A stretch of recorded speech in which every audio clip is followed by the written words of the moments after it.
As a Manchester United fan, I've watched my manager win 7 and collect 28 points in 29 Premier League games.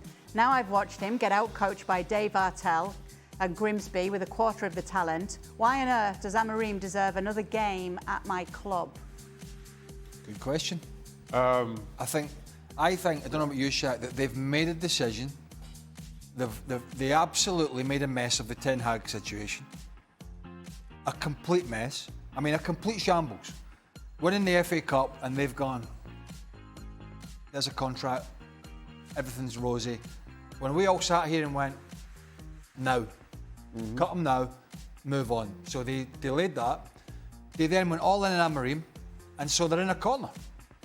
They're in a corner, because it's been their decision. So I don't think they'll fire him, to be honest. I don't. I don't think he's going. I don't think he's going anywhere anytime soon.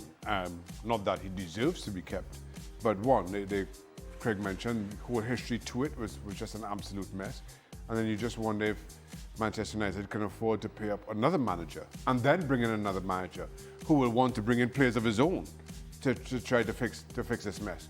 I mean, it's pretty ridiculous. Right, so go on, Zach, sorry. No, I was just going to say, just touch on the whole Ten Hag situation and the FA Cup. And I know we're only 2 games into the season, but we're having the same conversation around Spurs at the end of last season.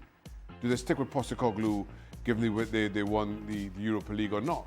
Look what they did, and look how, I know it's only 2 games in, but look how good a start they have made under Frank. And you just wonder if Manchester United missed a significant moment in making that clean break in the off-season, because then they bring in Amorim in the middle of the season. He's laboured with this team. There's a lot of doubt about him. You wonder if the team is buying into his tactics. Gets a full pre-season, and similarly, look how poor a start they've made this time around. Here's the deal for United, though.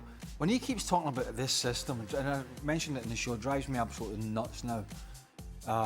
Because his lack of flexibility. But when you start talking about bringing players in for a system, and United go down that road, so when you sack him, then what do you do? Because you've brought players in for his system. That they can't play.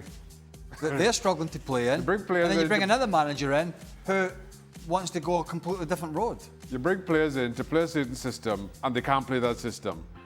So now you sack him to bring another manager in to play another system. I don't get it.